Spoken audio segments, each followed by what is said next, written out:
Halo semua, salam sejahtera Malaysia. Selamat datang ke channel Fels Lifestyle. Baru-baru ini kita dikejutkan dengan satu cakap-cakap ataupun kabar angin bahwa PAS akan bekerja sama dengan kepimpinan Datuk Seri Anwar Ibrahim. Adakah melalui cakap-cakap ini PAS akan masuk ataupun akan bersedia untuk bekerja sama dengan Perdana Menteri Malaysia, kepimpinan Kerajaan Perpaduan, di mana terdapat beberapa artikel yang menyatakan PAS perlu sokong Anwar, kata Zaid Ibrahim. Dan setelah itu terdapat juga artikel menyatakan pemuda PAS mahu proses damai dengan Putrajaya turut libatkan PN. Ini adalah berkenaan dengan isu masalah air di Kelantan. Bekas Menteri Zaid Ibrahim menyeru agar PAS turut memberi sokongan kepada Anwar yang disifatkan prihatin terhadap permasalahan dihadapi di negeri-negeri di takbir pembangkang seperti Kelantan.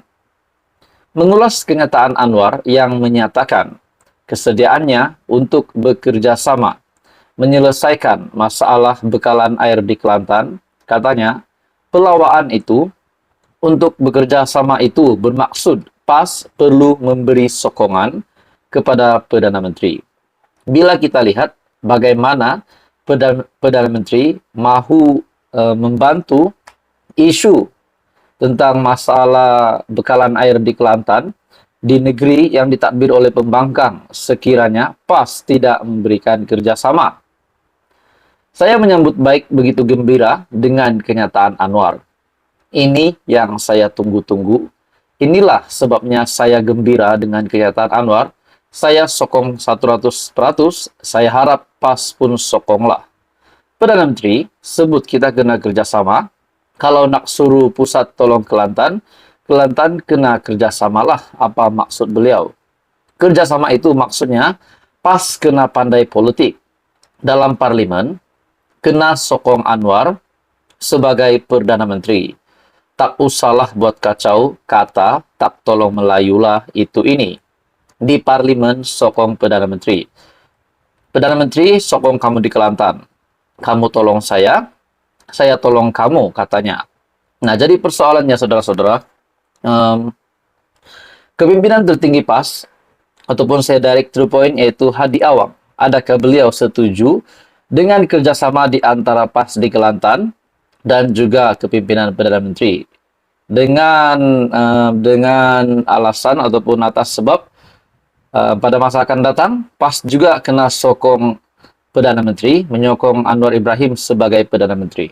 Nah, melalui artikel yang lainnya, pemuda PAS pula mahu proses damai dengan Putrajaya, tetapi turut melibatkan Perikatan Nasional. Pemuda PAS kelihatan terbuka untuk menyahut salam perdamaian yang dihulurkan PM kepada parti berkenaan. Namun, dalam keterbukaan itu, pemuda PAS menegaskan ia mestilah turut membabitkan PN secara keseluruhan, bukannya dengan salah satu parti komponen gabungan. Ketua Pemuda PAS, Ahmad Fadli Syari, berkata, terma dan syarat perdamaian berkenaan pula boleh dibincang asalkan ia membawa manfaat kepada rakyat. Jika ajakan berdamai itu ialah dengan PAS, sudah tentu perlu didamaikan juga dengan PN keseluruhannya. Apakah term and condition perdamaian ia boleh dibincangkan? Yang penting ia adalah untuk kebaikan rakyat. Malaysia kini sebelum ini melaporkan Perdana Menteri berharap hubungan silaturahim dia dengan PAS termasuk Presiden Parti Abdul Hadi Awang dapat dijalinkan semula dalam usaha membina semula negara dan mengelak daripada kegagalan. Berkongsi harapan tersebut, pendakwa bebas Wan Husin berkata, hasrat murni Anwar itu disuarakan pada pertemuan bersama dua anak bekas Menteri Besar Kelantan, Allahyarham Nik Abdul Aziz Nikmat. Nah, saudara-saudara, tuan-tuan dan bapak semua, kalau kita fikir secara rasionalnya, Perdana Menteri mahu membantu ataupun mahu bersama-sama dengan pentadbiran pembangkang di Kelantan untuk menyelesaikan isu bekalan air. Nah, dalam masa yang sama, masalah itu juga perlu diselesaikan. Nah, bila saya teliti, mungkin ini adalah satu perkara yang baik, yaitu win-win situation. Sebab di sini adalah untuk kestabilan politik dan juga untuk rakyat semata-mata, bukan untuk kepentingan pribadi. Jadi saudara-saudara, apa komen Anda? Adakah PAS benar-benar akan bekerja sama dengan Perdana Menteri? Adakah PAS juga akan menyokong di parlimen, menyokong Anwar Ibrahim sebagai Perdana Menteri? Jadi teruskan bersama di dalam channel ini untuk info yang seterusnya. Jangan lupa tekan butang like, share, dan subscribe. Info padu, info hangat disediakan di dalam channel ini. Halo semua, salam sejahtera Malaysia. Selamat datang ke channel Fels Lifestyle. Setelah kita dikejutkan, ataupun mungkin ada juga menganggap ini adalah berita baik setelah Tan Sri Azam Baki, ataupun Ketua Pesuruhjaya SPRM yang dilanjutkan kontraknya selama setahun lagi untuk menjadi Ketua Pesuruhjaya Agensi SPRM.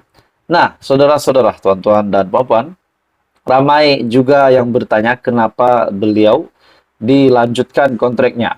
Akhirnya setelah diperkenan oleh Yang di-Pertuan Agong, akhirnya Tan Sri Azam Baki meneruskan hikmatnya sebagai KP SPRM, Suruhanjaya Pencegahan Rasuah Malaysia. Sebelum ini kita digemparkan dengan kenyataan Perdana Menteri Datuk Seri Anwar Ibrahim berkaitan dengan ketirisan RM4.5 triliun rasuah dan ketirisan sepanjang tempoh 26 tahun kebelakangan ini.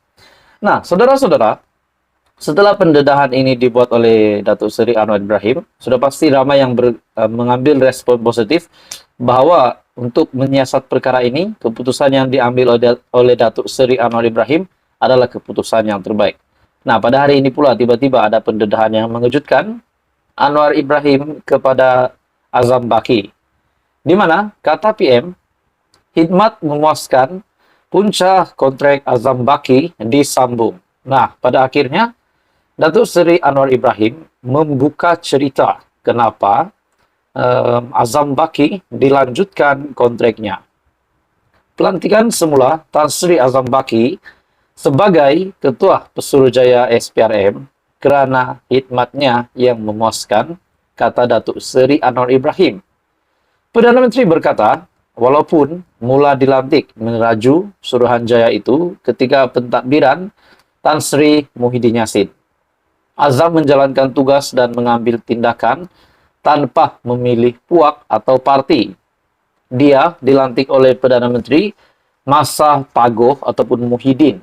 Dan walaupun ada isu dibangkitkan dahulu, dari segi kerja saya tengok, saya bagi kelonggaran dan wewenang sepenuhnya kepada SPRM serta peguam negara untuk menjalankan tugas. Dan setakat ini saya lihat, mereka menjalankan tugas dengan memuaskan. Azam ambil tindakan tanpa memilih puak atau parti, katanya, pada sidang media, selepas mempengerusikan mesyuarat Majlis Tindakan Ekonomi Negara. Azam Baki dilantik semula sebagai Ketua Pesuruhjaya SPRM berkuat kuasa pada Jumaat lepas. Dan perkara itu dimaklumkan Ketua Setiausaha Negara Tan Sri Muhammad Zuki Ali menerusi satu kenyataan. Beliau dilaporkan berkata, pelantikan semula Azam adalah untuk tempo selama setahun dan diperkenankan oleh Yang di-Pertuan Agong Al-Sultan Abdullari Ayatuddin Al-Mustafa Bilasha. Nah, jadi saudara-saudara, walaupun lantikan Ketua Pesuruhjaya SPRM Tan Sri Azam Baki awalnya dilantik oleh Perdana Menteri sebelum ini semasa kepimpinan Perikatan Nasional, semasa Muhyiddin Yassin menjadi Perdana Menteri. Jadi memang ada ramai yang cakap-cakap mungkin Datuk Seri Anwar Ibrahim akan memecat ataupun tidak akan menasihati Yang di-Pertuan Agong supaya lanjutan kontrak Azam Baki itu.